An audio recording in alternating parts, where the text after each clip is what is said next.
Welcome to another edition of Health in the Heartland, a program dedicated to the health issues that affect you. Chances are, if you are admitted to Hardin Memorial Hospital, you will be cared for by a hospitalist during your stay. I'm Karen Blakelock, and joining me this episode to address the role of the hospitalist is Dr. John Huff, our medical director of the hospitalist group at Hardin Memorial Hospital, and his colleagues, Dr. Byron Desai and Dr. David Yerkes. Welcome, everybody. Thank you. Thank you. Let's start a little bit with talking about what a hospitalist is, Dr. Huff, and how it differs maybe from your private physician. Sure. Well, a hospitalist is a physician that essentially specializes in taking care of patients that are sick enough to be in the hospital.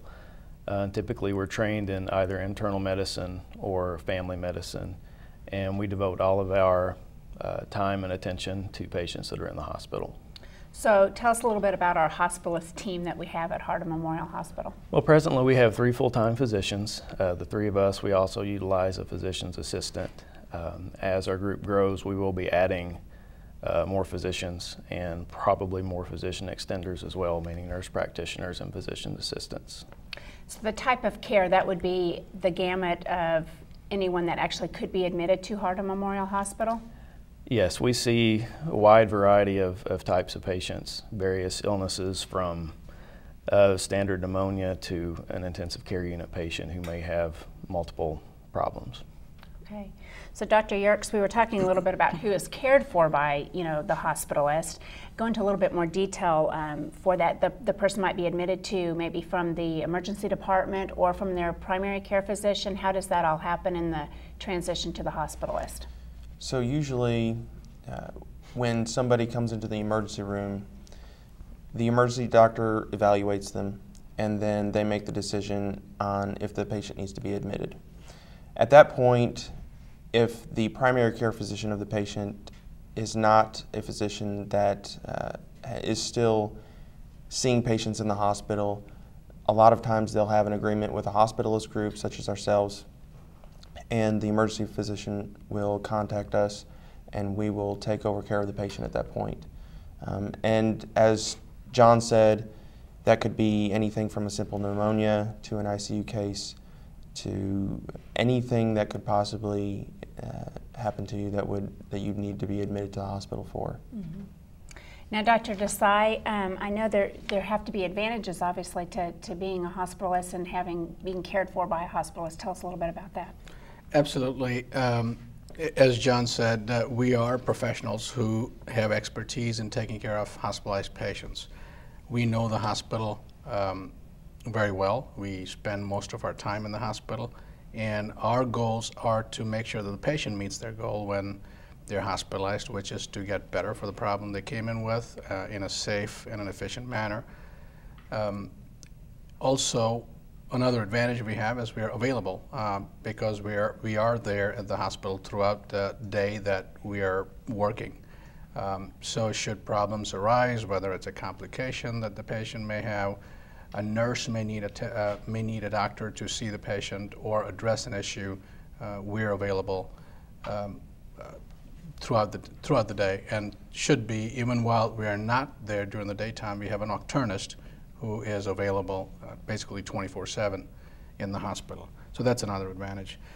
Also, now as hospital medicine has evolved over the past few years, there are a lot of national initiatives that have been promoted by patient advocates, organizations like Medicare when it comes to safety, for instance, to make sure that patients, when they're hospitalized, do not get blood clots.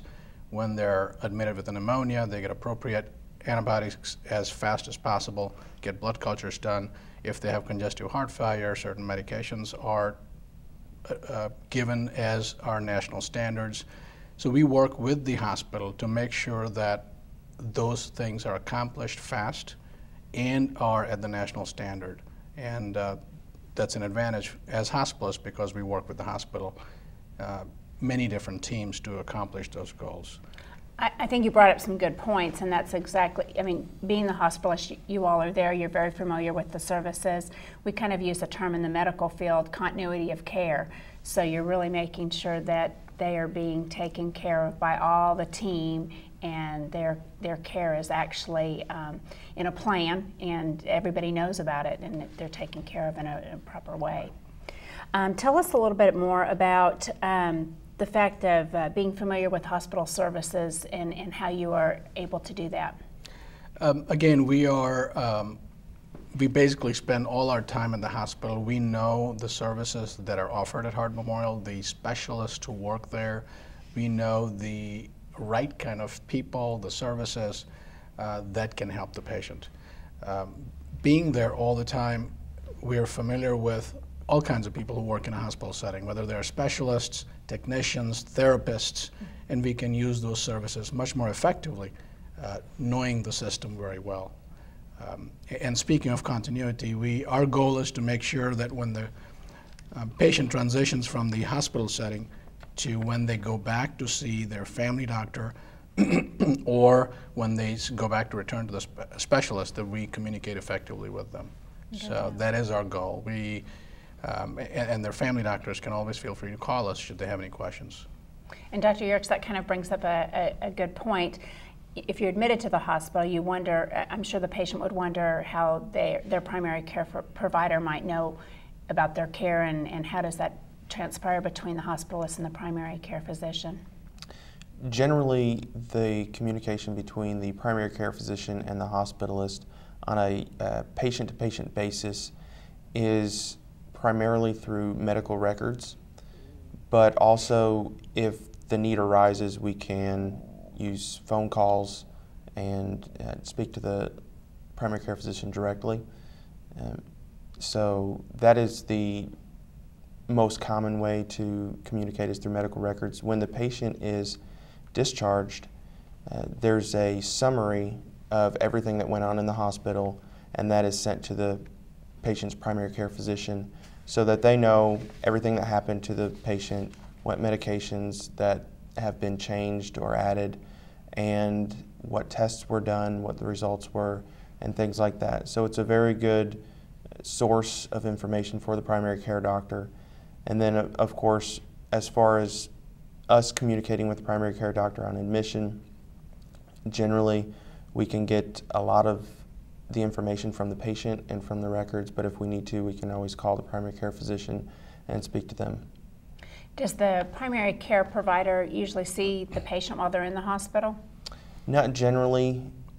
The main purpose of having a hospitalist is to allow the primary care physician to focus on outpatient medicine and provide excellent medical care in the outpatient setting, and that allows us to focus on the inpatient setting and provide the best medical care possible for people that are in the inpatient setting. That way you're not trying to divide up your services and get spread out. Dr. Huff, I think that brings up a good point, because generally when you're in the hospital, the patient and the patient's family really want that communication. They want to know what's going on with their care. What's the visibility of a hospitalist in their role? Well, we're very available, like Dr. Desai said. We are available throughout the entire day. An advantage to that from a patient standpoint is we don't have to work our patient visits around an office schedule. We can be there first thing in the morning. If something comes up during the day, we can come in the middle of the day. We follow up on tests. That can even help facilitate discharges. We don't have to wait till the next day if a patient's ready to go and we have all of the tests back that we need. So that's a big advantage. In terms of visibility among the hospital, we really pride ourselves on working well with the entire hospital staff, building a good relationship so that we can really maximize the care that a patient gets while they're at Hardin Memorial. It sounds like that way you're able to really be there, get the tests back, make sure that they're getting the care that they needed to get their treatment, their quality of life back better. Mm-hmm. What happens after discharge? After discharge, typically we like patients to follow up with their primary doctor. How soon they do that will depend on really what brought them into the hospital in the first place. We do, as Dr. Yerkes said, have a discharge summary sent to their office, so ideally that is there by the time the patient gets to see their family doctor. And then any tests that are pending at the time of the discharge, any outpatient tests or procedures that we recommend also get passed along to the primary care physician. So the hospitalist is really seeing the patient while they're in the hospital, Right. and then returning them back to their primary care provider, but having that partnership with them to make sure that the care is there. Right. Is that correct? We essentially take the place of the primary care provider while the patient is in the hospital. And then once they leave, their primary provider takes back over.